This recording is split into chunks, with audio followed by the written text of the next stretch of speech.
Welcome, listeners, to Kyle and Curtis's podcast of the Living Zombie. I'm Kyle. And I am Curtis. Ooh. Yeah. Last one, it's a little late. Not much we could do about that, just how things worked out. But we got some stuff going on. But yeah, this week we're doing Return of the Living Dead, which is the Night of the Living Dead sort of sequel that was made by John A. Russo, who is one of the writers on this film. It's written by him, Russell Streiner, and Rudy Ricci, and directed by Dan O'Bannon. This is his first film, actually, and he did pretty well with it, I think. Actually, he did a decent enough directorial debut. Not much to be ashamed of, really. No. Okay, we might have to take a pause. What? Okay. What did my dumbass do? What? You've got to be kidding me. I think I legit watched the wrong film. Wait, what did you watch? Oh my god, what did I watch? Okay, because I just brought up the IMDb when you were saying it, right? And I looked at the cover and said, none of these characters match the names of what I watched. I think I watched Return of the Living Dead 3, and I didn't realize there was a third at the end of it. Fuck, Curtis. Wait. Okay. Does your movie open with a medical supply company? No, mine's like a horror comedy.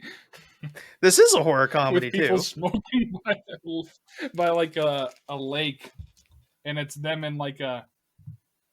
Oh God, what have I done to us? Yeah, this is a city. What have I done to us? I mean, there are 4 sequels to this. I'll send it to you. Oh man. Yeah. Hold up a second. This is sure. what I watched without even knowing it. God, Curtis. You had one job. Yep. One job. Yep, that is Return of the Living Dead Part 3. Well, are you free tomorrow night? So out of whack and out of place. Yeah. Yeah. Do you want to possibly tomorrow night? Yeah. Do you want to meet up at 7:00 tomorrow? We can do 7:00 tomorrow, and I'll watch the proper one. Okay. Though I am keeping this. This is going in the episode as your punishment. Well, if anybody wants a really hot take on Return of the Living Dead 3, I'm sure we'll be reviewing it at some point. So for future, Curtis, this movie, I now understand why it did not fit into what the fuck we were doing prior to this. Oh, neither does this one, by the way. Okay, so this one's also kind of whack, because I legit had so much stuff to say about this one regarding like how different it is from the other ones, and like in a way it kind of like the things that I asked for more from like the last one we watched, it kind of solved that, but at the same time I did not want it. It did not work. No, I mean this is also a horror comedy. So this one's supposed to be better than that one apparently, but I mean that'll be up to you. Yeah, I'll know eventually, but what was my mind thinking when I just saw it and I just didn't even decide to fathom that it was the third one? I just saw Return of the Living Dead and was like, that's it. That's got to be it. Was it seeing and like there's reason this would be like self-contained. So like I see what happened. Like when you were describing to me, like, okay, yeah, I see what happened. You just missed the 3 at the end. Because it's probably a standalone movie. This is, needs to say, you'll find out details about that next week, but or in a little bit. But my God, the postponement. Pretty soon, it's gonna be Kyle and Cody's horror Christmas special. Rather than Halloween at this rate. Yeah, no. Curtis might end up Probably gonna end up releasing my Jonah Hex episode first. I promise other years this will be structured better. This has not been my best few months.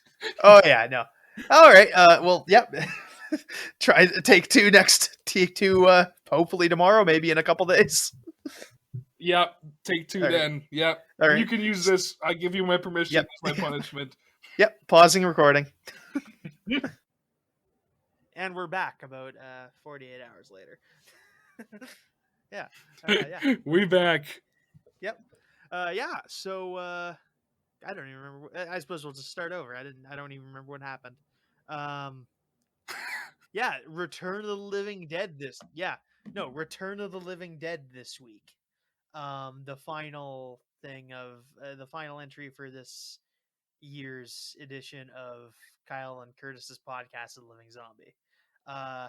Return of the Living Dead is the offshoot of Night of the Living Dead. It's the Night of the Living Dead sort of sequel based on that uses John Russo as its creative link to the previous film.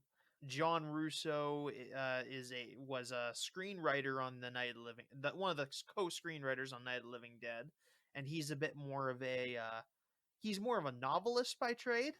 He has done other movies, but and he's done some directing, but he's mostly a writer, I'd say. He's actually he's got the story credit here, but he wrote the novel for Return of the Living Dead. Oh, I didn't realize that. Yeah, he wrote the novelization. But yeah, he's actually got a ton of novels. Most recent is Spawn of the Living Dead from 2019. But he's done some of the Living Dead stuff, a lot of horror novels, some just books about. He wrote a book, How to Make Your Own Feature Movie for $10,000 or Less in 1995. That might be a little outdated now. But yeah, his first book was Night of the Living Dead. He actually did he wrote the novelization Return to the Living Dead. Or actually, it's based on a 1977 book. Yeah, there's a novel. Yeah, it's based on the 1960 77. 1977 novel. Which came out 3 years after the novelization of Night of the Living Dead. The film is directed by Dan O'Bannon, which I believe this is his first film. No, never mind. I don't know why I said that. No, I think I was thinking of something else. Oh, I was thinking of. I remembered that from a Day of the Dead, one of the other factoids, but one of the other movies we did for this. But Dan O'Bannon, he's the director. He's been around. He wrote the screenplay for Alien, so that's one of his big things. This is one of his although this is one of his pretty good one. Bigger films. He doesn't have many directing credits, but he's in the back, it does a lot of computer effect and visual effects stuff. He's worked on he's worked on everything from Star Wars, Heavy Metal, the movie, Total Recall. He worked on AVP, the first one, and yeah, he's also. Oh yeah, he also directed. He's written a bunch of scripts too. He wrote the script for Dark Star, which is a cult film. We might have to look at one of these days, or I might have to look at. You don't have to. And interesting enough, something I recognize, which is weird. It's a film called Life Force, which he wrote the screenplay for. It's based on a 1976 novel called The Space Vampires, written by Colin Wilson, who wrote a book about writing, which I read, and specifically called out saying oh yeah, that Dan O'Bannon character really screwed with my movie. Not entirely his fault. He said it was they cut out 40 minutes of build up from the beginning of the film. But it's a name I recognized, weirdly enough. Oh yeah. Yeah, that might be something I'm kind of curious. I've always been curious to look up that film because it's Sometimes I look up films that are just I see loosely referenced somewhere. But yeah, he's Dan O'Bannon's not with us anymore. He passed away in 2009. 1985 film, so it was released the same year as Dawn of the Dead. Or no, it was released the same year as Day of the Dead. Sorry. So it's kind of interesting to like look at this and Day of the Dead and kind of like back and forth. Produced same year. This has pretty good visual effects, but works in a pretty different way. It works in a very different approach. It uses more puppets. Definitely very different. There's one puppet that just looks really good. Budget was $4 million in 1985 money, or 1984 money, let's be honest. And made $14 million $14 million in the box office. That's a pretty good chunk. A fine return, just not anything too special. But this film has lived on as like a cult hit. So they've made a bit more money on DVDs and VHSs. It has 4 sequels made over the years. It stars Clu Gulager, James Karen, Don Calfa, Thom Matthews. I don't know that this movie has like huge stars. It kind of does that thing that Night of the Living Dead does, where it kind of like seamlessly transitioned between one main character to another, and this movie does that a few times actually, based on like who's the most important character at the moment, which I can certainly appreciate it. Some people don't like it, but no huge actors that I'm recognizing. It's a horror comedy, which is a little bit different based on what we've done before. So this is the first comedy of the series of our little spin-off podcast. Always love a splash of comedy. Yeah, it's interesting how they vibe comedy into the little mix of things and how they let it influence the overall film. It makes funny jokes, but it is like the subject matter is just grim. Like this is like some rough moments. Like content warning for the film. If you don't have a lot of stomach for like dealing with like actual pseudo dead like made up to be dead bodies, not made up to be zombies, people made up to be actual dead people, this maybe isn't for you. It's pretty darn rough. It's pretty grim at points. A lot of the main the main settings of this movie are a crematorium, or a mortuary, I suppose you could say, a graveyard, and a medical supply company, which deals in like dead bodies and like dissection material, which is quite rough for some people. So it might just, yeah, if you have a hard time with like dead bodies on screen, it's maybe not for you. Just to be forewarned. We'll try not to bring too much of the disturbing stuff into this, in case you just want to hear what happens. This is notably the film that originates the concept of zombies eating brains in the into the canon of the monster, which seems weird. Like I would have thought it came earlier than this, honestly, but I guess I mean it's 35 years definitely ago, thought it came it's sooner. such a like staple of like the sillier bits of zombie media at this point. It's like it's been so referenced that like it just feel like, to us certainly, like there are certainly, yeah, certainly some older people might not notice, but for us that's just the way it's always been.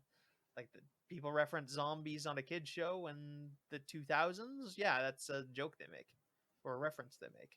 But it's a very punk rock film, lots of punk looking characters. A lot of the characters are named like there's a character named Suicide, there's a character named Trash, Scuzz, Spider, and those are the only 4 weird ones, but there's the cast list is only like a dozen named characters, which none of them are bad. I kind of didn't mind all the characters. None of them are like super shitty, which is good because my two favorite characters die first, which would be damning in some films. But I didn't mind the rest of the characters as much. But I was like, no, my favorite people go down first. It sucks. And the set design in this movie is really good. There's a lot of background stuff. There's a funny bit at the beginning of the movie in reference to the guy who owns the mortuary, Bert. There's a little I don't know if you noticed this, but you know those what do you call them? Posters in like optometry places where you like test how good you can see. There's one of those sitting in the backgrounds of the beginning when the Freddy, I think is his name. I need to look it up again. But is talking to the other guy, and they're standing next to one, and I noticed it, and I took a picture to see what it said because it didn't seem like a normal because there were words on it. And I took a picture because I read the first few lines because I paused the movie, but I like like took a picture so I could like reach widen it. But it says Bert is a slave driver and a cheap son of a bitch. There's more. Who's I can't get the rest of it. It goes too small at that point. But it's kind of funny. It's just a nice little background gag. Yeah. Yeah, I love when people do that in films where they'll put tiny things in the background. Like there's usually Easter eggs, but whenever like they do it on like stuff like that where it's like I don't know, it just hits different. I guess we'll get into it. Any starting thoughts before we go into this? Our movie starts by showing us the Unida Medical Supply Company. The film is dated July 3rd, 1984. This guy Freddy is starting his new job at the medical supply company. He's getting shown around by Ernie, a character who's the other guy who works there. They're getting a little bit of a tour. We see a skeleton. We see a dead body in a freezer, in like a fridge, like a walk-in fridge. We see half dogs, which are like split open down the middle, so you can see the internal components, which is gross. A lot of gross stuff in this movie. Yeah, they did amp the grody factor. Yeah. And like real life gross stuff, like yeah, which is another thing. Yeah. Yeah. Eventually he's talking around. We cut back to briefly see some kids like partying. It's Freddy's girlfriend and her friends, who are a bunch of punks that are like dressed up in like mohawks and all that crazy 80s clothing. And they're looking to go party, but they're going to go pick up Freddy when he's done work. But yeah, we cut back to Freddy. And Freddy, as they're reading through like a instruction manual about stuff to do, I imagine safety stuff. Freddy's just like, "Hey Ernie, what's the weirdest thing you've seen here?" And he's like, "Oh yeah, well, come here, listen here. You know that movie Night of the Living Dead?" So that's the weird thing about this. This is a Night of the Living Dead sequel, but essentially Night of the Living Dead was a movie in this universe which was secretly based on real events, which were covered up.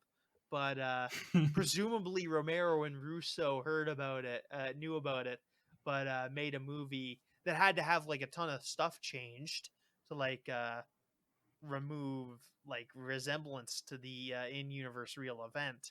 But yeah, it's essentially based on a real thing. Just to establish the zombies are real, but the zombies in this work very differently. We'll get into that later, though. And he mentions that as they were recovering the zombies, presumably it was a much smaller event in real life, because I don't see that they could have covered up the event that happened in Night of the Living Dead. But they essentially got a bunch of the zombies, and due to a shipping hiccup, some of the zombies winded up at this medical supply company, frozen in little tanks, which Ernie proceeds to show Freddy. And he opens it up, the zombies frozen inside, and it's kind of freaky. And they're just like, oh yeah, it's not too big a deal. We don't really see a reason to call the military about this. For maybe they should have, but it also had notably the tank has a phone number printed on the side of it to say, oh, if something goes wrong, if something goes wrong with it, or if you find this, call this number. U.S. military labeled on the side.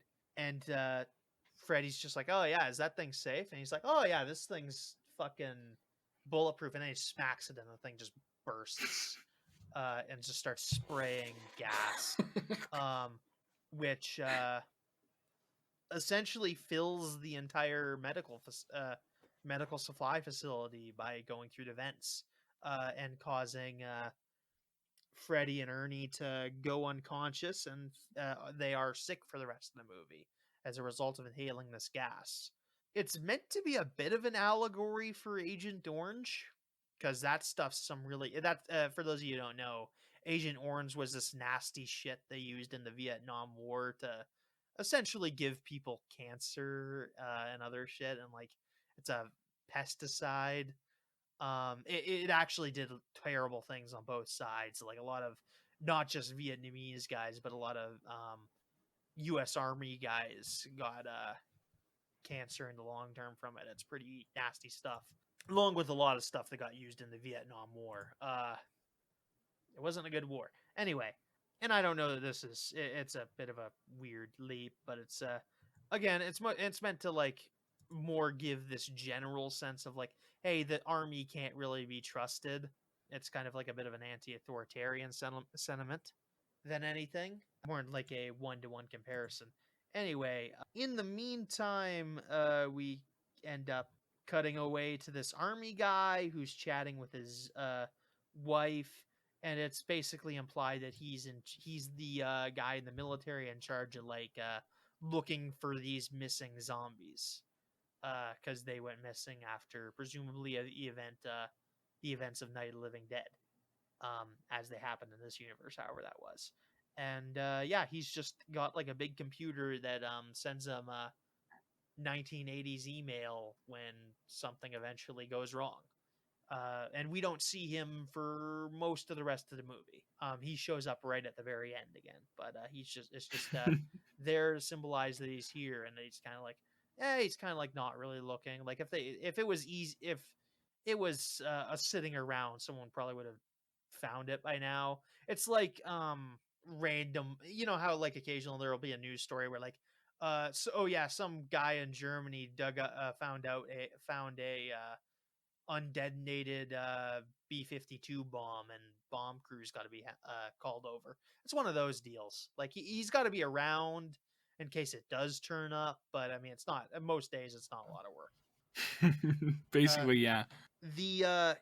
The teenagers, in the meantime, go over to to Freddy's work, but he's still not going to be off for another hour or so. So they decide to break into the nearby cemetery and party for a bit, because these are edgy teens, essentially. So it's one of those things. And that's what we do. Yep.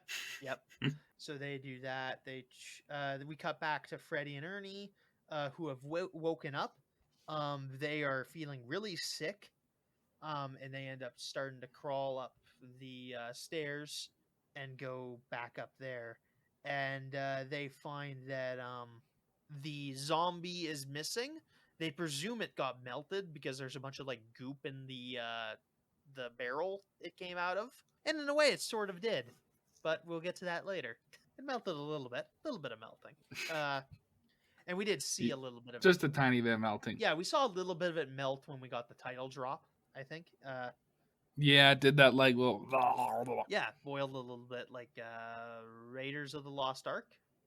That was the one where the face melting happened, right? I think so. I haven't watched a lot of the Indiana Jones.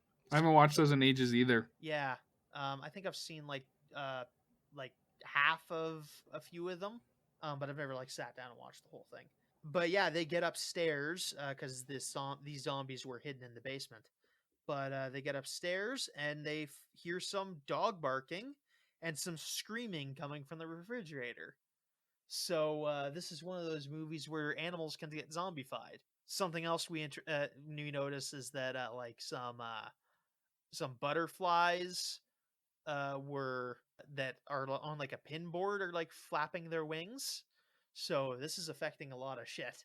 And this also kind of hints because the dogs are bisected, is that shooting these things in the head doesn't work anymore. That'll be confirmed a little later, but you can guess that because the dogs have damaged brains, so they shouldn't be barking. It's quite disturbing. Actually, it's all quite disturbing. Yeah, that whole thing, the dog thing, is just messed up. Like those when they don't move. Was it like a taxidermy dog that they were working with? Yeah, it was. I suppose it's like a dog that it's like half a taxidermy dog with like the internal components shown. So medical students can learn from it. But yeah, they are coughing a bunch during this. They're clearly sort of sick, and they debate about who to call. And they eventually land on calling their boss Bert, who we saw briefly early in the movie, but he becomes more of a main character at this point in the movie. And while they're waiting for Bert, we cut back over to the teenagers. They're talking a bit. The character Trash, I believe is her name. Yeah, Trash, played by Linnea Quigley. I don't know. That's to pronounce that right. But she's kind of hanging off of the character Suicide, played by Mark Venturini. These two are my favorite characters because I just think they're kind of edgy and cool, which I granted they're probably not as cool as the thing, but I just kind of like them. I was prepared to like spend the rest of the movie with Suicide as the hero, which would have done a lot of jokes, which I won't get to tell. But Trash is a real edgy teen and is just talking about what would be the worst way to die before she starts taking her clothes off and dancing on top of a raised coffin, a tomb, if you will. Which caught me off guard, I will say. I did not expect it to roll down like that, but then I did not also expect how it would play for the rest of the story. Yeah, no. Yeah, she does that. Evidently she's wearing like a prosthetic over her vaginal area, because they evidently this was a whole thing with the producers where they shot the scene once and they were like, "Oh yeah, we can't show your pubes." So she shaved, and it's like, "Oh no, that doesn't work either, because why would it?" And then they made her put on this weird plastic prosthetic, which you can kind of tell is there if you're looking closely. Yeah, essentially they didn't want that to be too graphic, because they wanted to show this on TV, which was good luck with that. Yep. Yeah, so that's a thing. She ends up being one of the characters on the cover. Yeah, she is pretty famous. Do they use her for like how she looks for like 98% of the film, or the 2% before they get to the graveyard? Yeah, no, for the part that's later in the film. But yeah. Oh, and I've already said these characters both die because they're my favorites. So yeah, she gets turned into a zombie and is one of the iconic zombie artworks. Suicide doesn't get a zombie, which is kind of sad. That would have been a cool looking zombie, I think, or he would have made a cool looking zombie, but he didn't get one. mm-hmm. Maybe because he was one of the first guys that got eaten, but we'll get to that. So yeah, that's a thing. Bert arrives at the medical supply company, and he says they have to destroy the evidence because he doesn't want to get like in trouble with the military, because he probably should have just turned this shit over to the military years ago, even though like there's reason to believe they shouldn't really trust the military in this.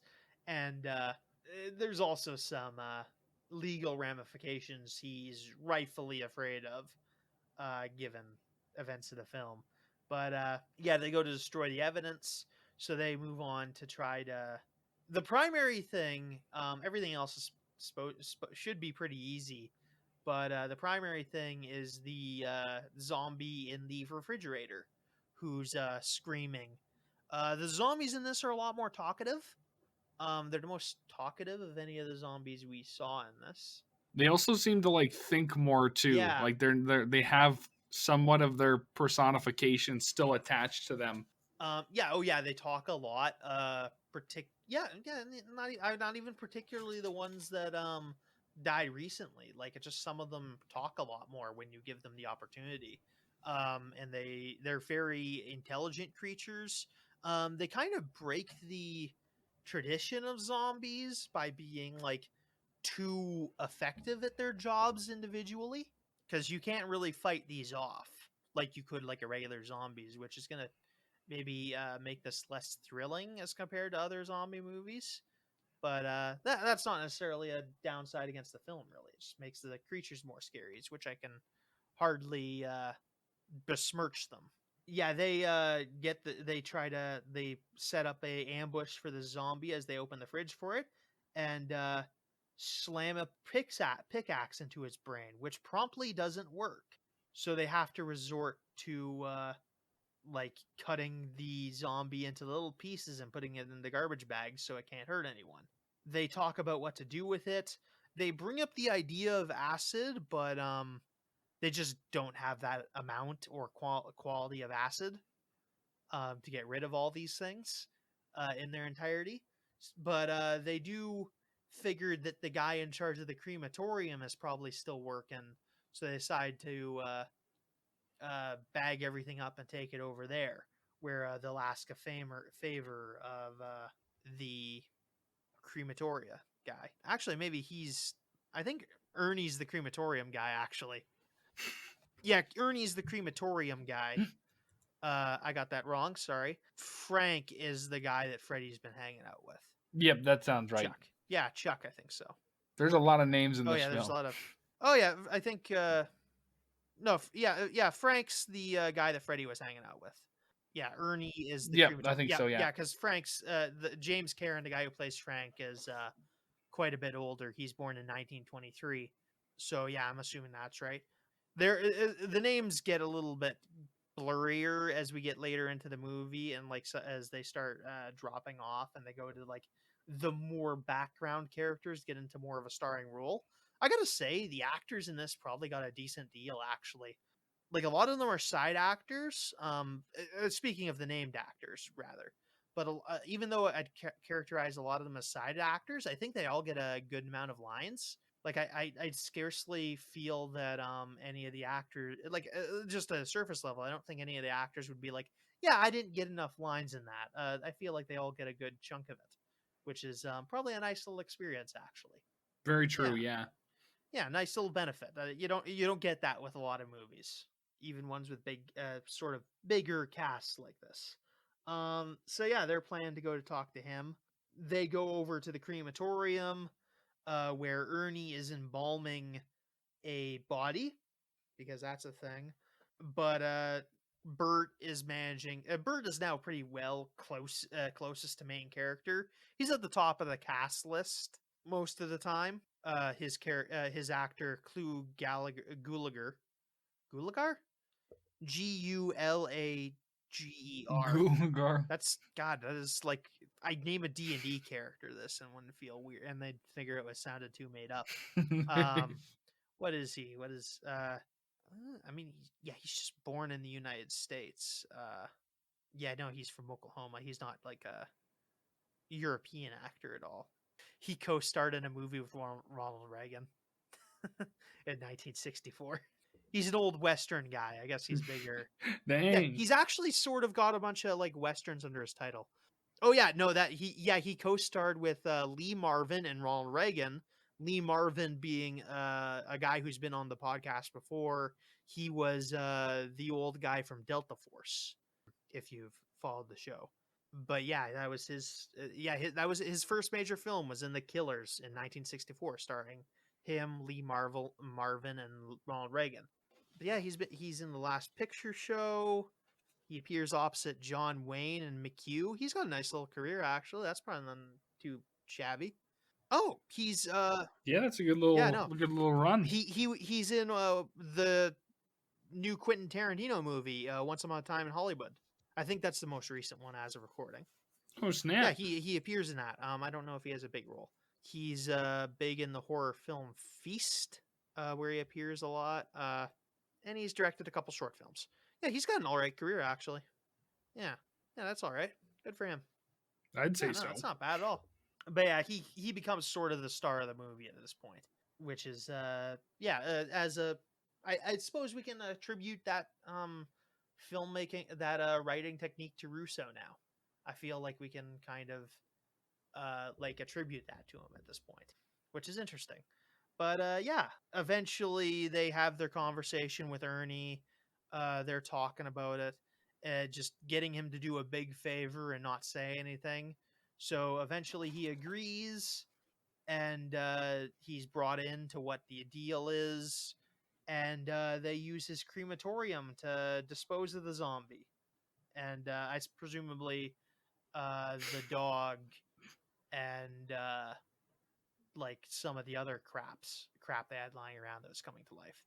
So they're burning that, but unfortunately the smoke goes into the atmosphere and rains down the cemetery like acid rain. Essentially as acid rain. It hits the people on the ground and it kind of hurts them. Particularly dismay of Trash, who's very naked at this point still. It's quite painful for her. This is a thing, acid rain.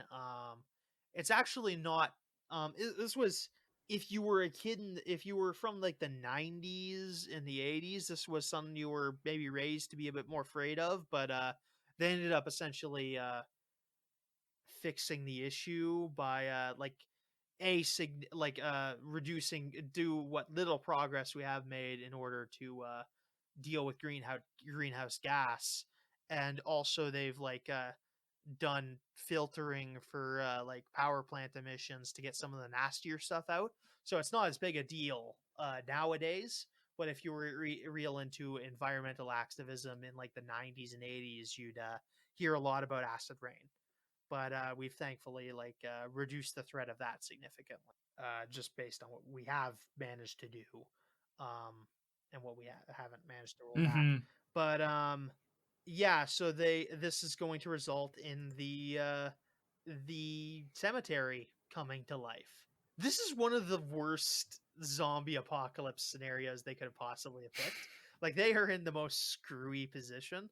Like, they're just in the center of all the possible they're pretty much like, there could not be a location where there are more dead bodies than right here. Like, intact, walking, like easy to find dead bodies. This is the place to look.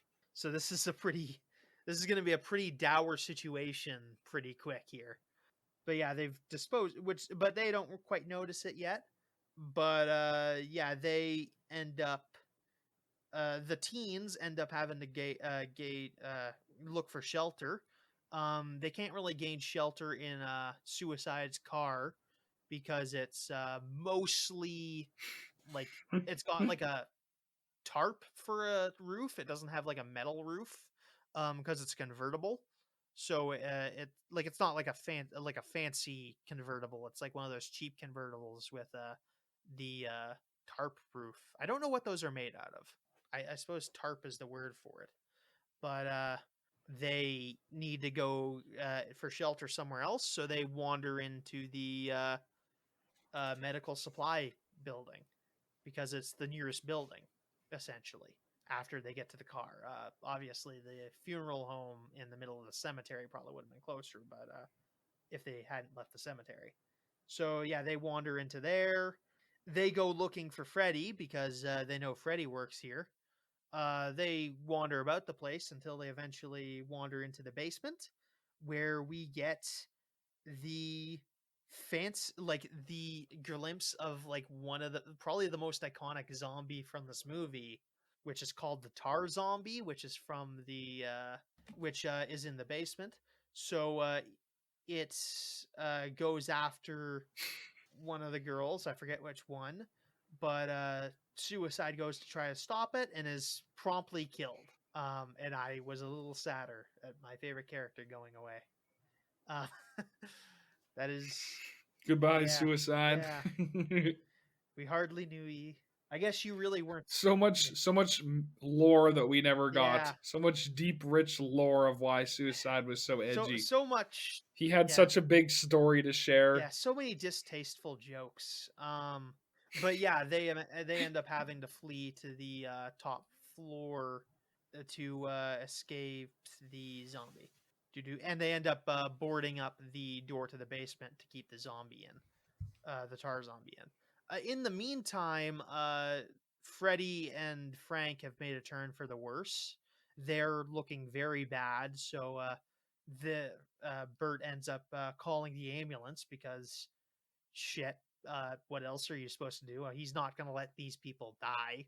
Yeah, they arrive and they do some tests on Freddy and Frank and find that by all accounts they are already dead. They don't have a heartbeat. They're very cold. Other dead body stuff is happening to them. I won't go into detail because it's too gruesome. But yeah, they're essentially dead, but they're still moving around. The teens leave the medical supply company as like the rain has stopped at this point though. So wander about they go through cemetery as the dead start rising from their graves, which yeah, a lot of work to get these zombies out of a 6-foot grave. But I suppose there were some above ground tombs, which those aren't, I don't imagine, are sealed pretty tightly, so I don't get how that's possible. But anyway, Trash ends up getting killed at this point. Goodbye, my other favorite character. Which, yeah, no, I was pretty bummed out, like at this point, just because, like, oh, my favorite characters are gone. So sad. I was rooting for those two. Just removed. I mean, Trash kind of comes back, but it says a zombie, so. Yeah, I didn't know if I had like a particular favorite. They were definitely the most interesting for the pure fact that like all the other characters weren't like really talking about too much, like kind of just like mumbling and jumbling and, you know, basic conversation.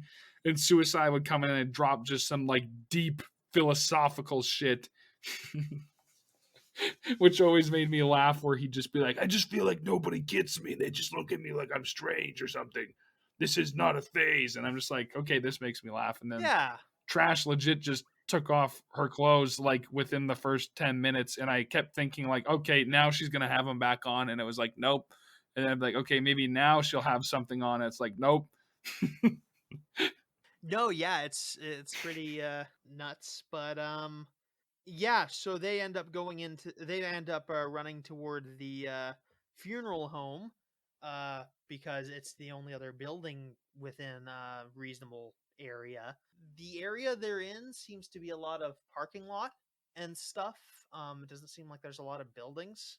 They're kind of in a weird spot of town. It seems kind of dead, which could be dead. It's a dead part of town.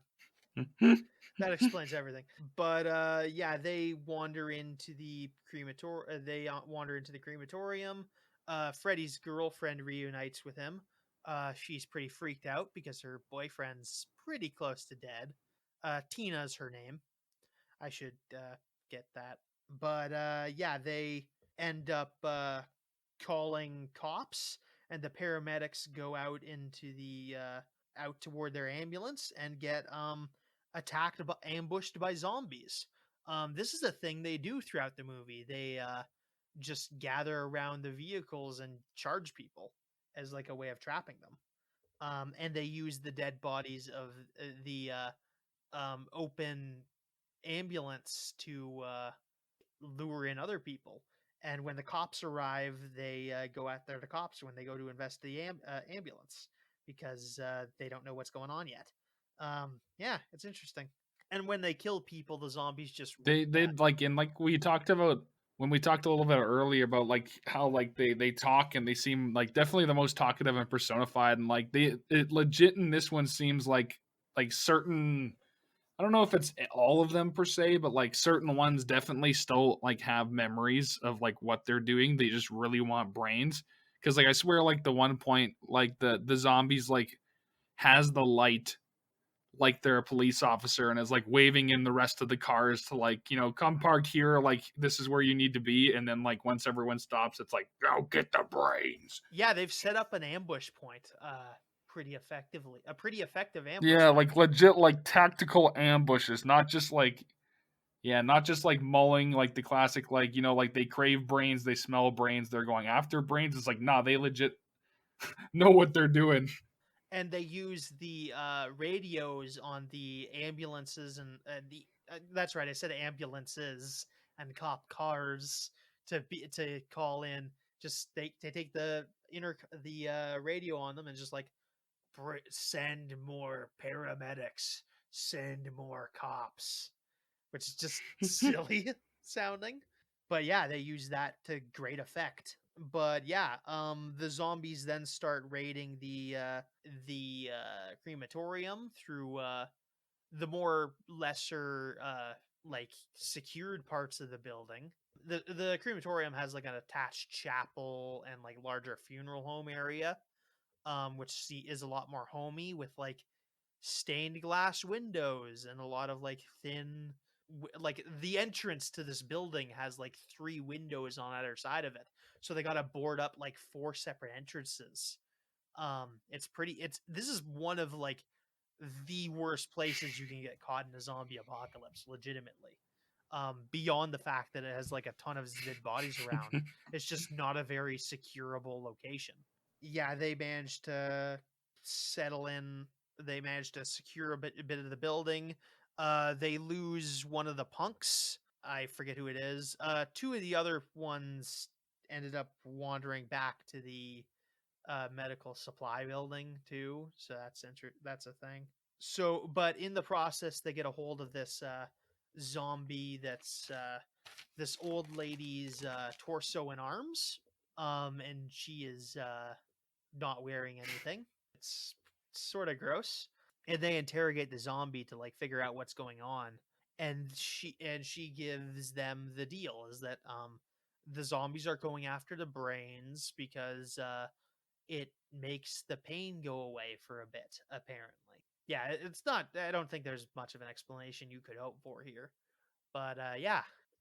Yeah, also we see Trash come back as a zombie at this point. Seeing our first instance of someone turning into a zombie. Because we hadn't seen that in this canon yet. So, or in this movie yet. So yeah, they end up coming to the conclusion that because Freddy and Frank swallowed a bunch of the zombie gas from earlier, that they are going to turn into zombies. So they go to lock them into the chapel room because it's not very securable anyway, because it's like thin stained glass windows. Churches are quite cold, actually. The heating isn't great on a lot of those things when you get down to it. Yeah, I suppose. I don't really know. I could be up my ass. Stained glass could be really good insulation, actually, for all I know. Although I think it's only ever single pane. I don't know. I'd have to. I know people who would know, but I'd have to ask. But Tina says she wants to stay with Freddy, so she does. And in the meantime, Ernie, Bert, and the African American member of the teenagers. Can find his name.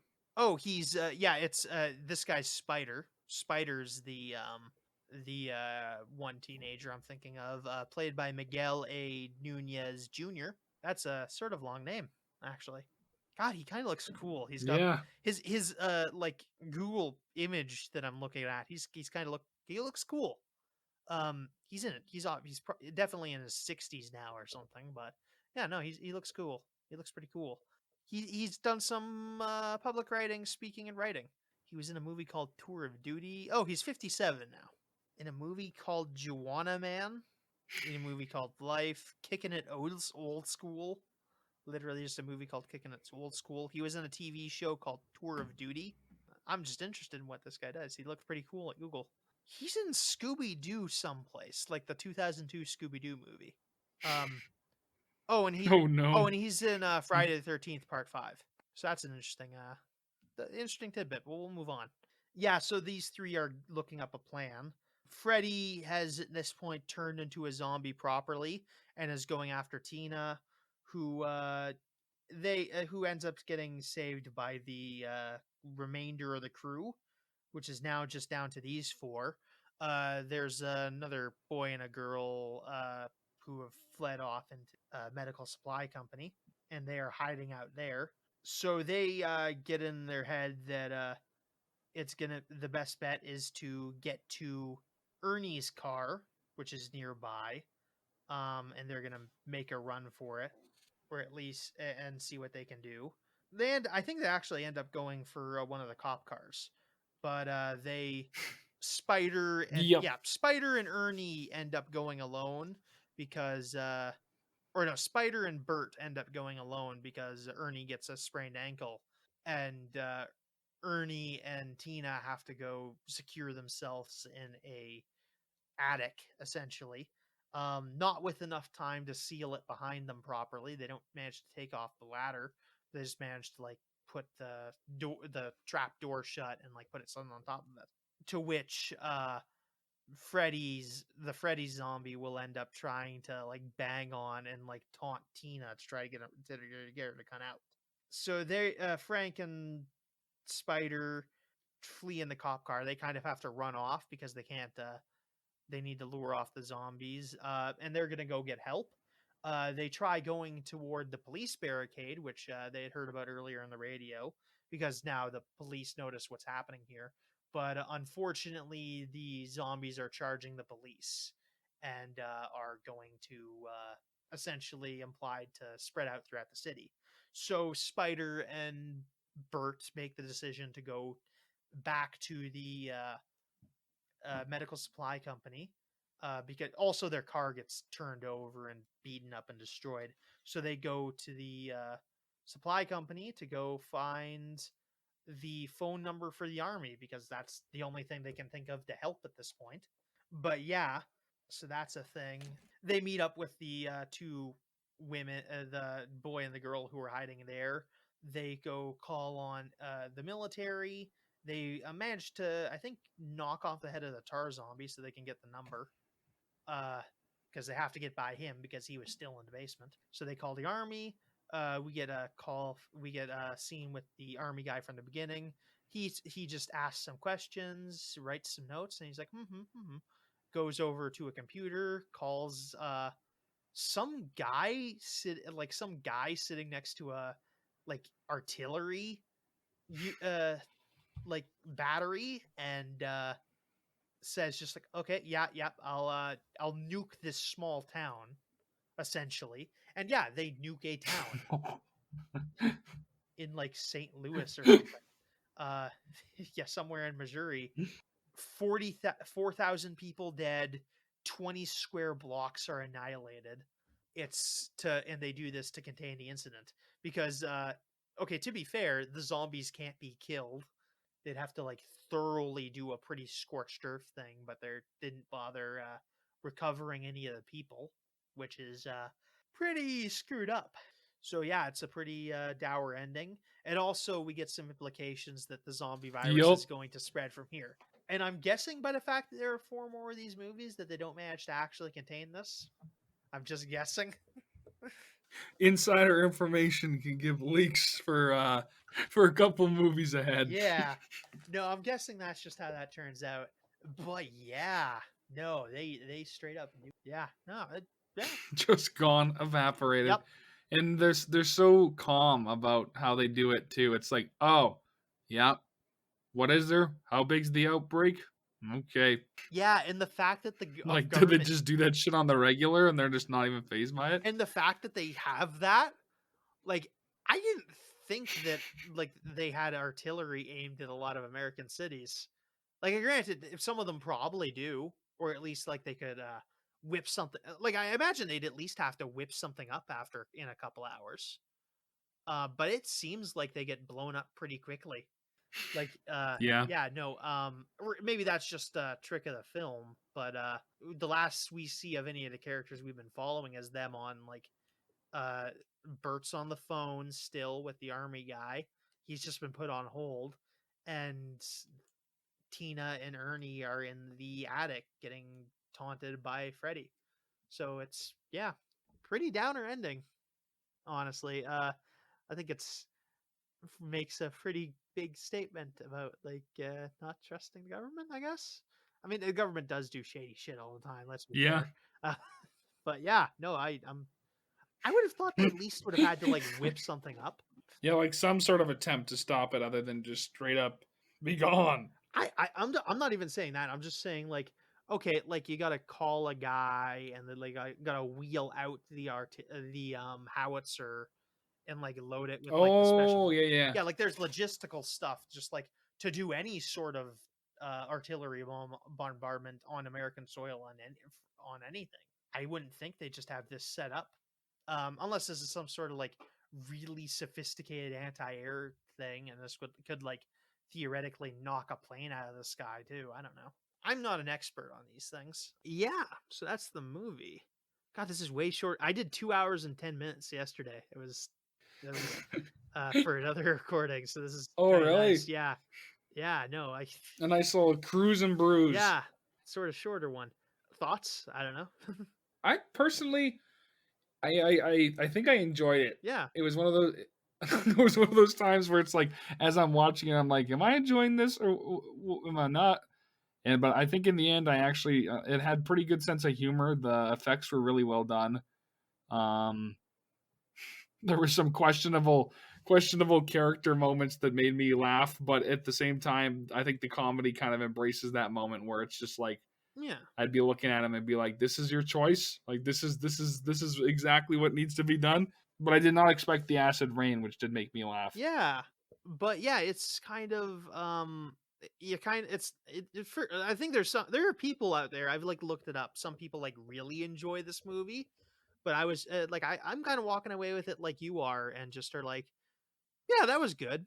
If you like ask me after the movie's done, it's not my cup of tea necessarily, just because it is like dark at times. Like it is gruesome in a way, in its own way, in a way that like I'm not super comfortable with most of the time. But like just on like, I don't mean like a big philosophical uncomfortable, just like generally. Yeah, just like ew, I don't like that. This feels bad on on the vibe. But I did like it. I just it did think like a weaker film would have like died with my favorite characters. I said that already, so that's a pretty good sign that I didn't like I didn't totally lose all energy. The characters I think are pretty like they're in a really shitty situation, like I said earlier. Like this is a terrible like that's something we don't make enough use of, is just like people getting stuck in like shitty buildings for like home defense, with like lots of thin windows and like openings, and this is just like a terrible place to get caught in, and just some unfortunate turns. I don't think you could reasonably expect that acid rain thing to happen. It would probably, like in real life, acid rain manifests like hundreds of miles away from where the if not thousands of miles away from where the exhaust was put out. So that's a thing. But I like the instantaneous chemical reaction.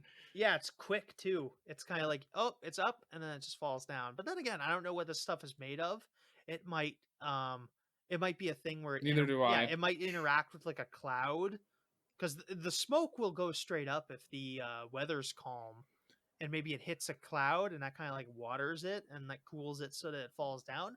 I'm not a chemist or like an atmospherologist. So I don't know how accurate that is, but I suppose you depending on how it works.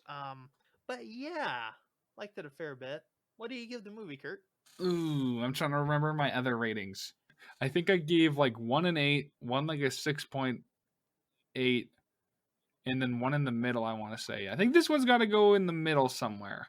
Maybe like a 7.5? I'm not sure. 7.5. Let's go with that for now. Might be revised as I hear your thoughts, but that's around the range I'm thinking. 7 to 7.5. Uh-oh. Did we lose Kyle? Did my review bamboozle him? I broke him with my scaling abilities. Okay, yeah. So you're giving this a 7 to. Am I super loud over there? But you're coming in a little toasty this time, but that's okay. Yeah, a little toasty. Okay, I'm gonna be sitting down here. I'm gonna get some distance. I don't there. My there you go. Just went out. For the audience, so we lost a little bit of that there. We don't know how bad it is yet. We'll worry about it later. Yep. Yeah. So the return of the podcast instead of Living Dead. Yeah. I'm pretty well with you giving it a 7. It's just a little too much dark for me, I think. More than anything, it's not my favorite thing in the world. But it's pretty good, and I recognize that it's all right. It's I enjoyed it quite a bit. Mm-hmm. But yeah, I think that's this year for Kyle and Cody's called Cinema. Kyle and Curtis's podcast, The Living Zombie.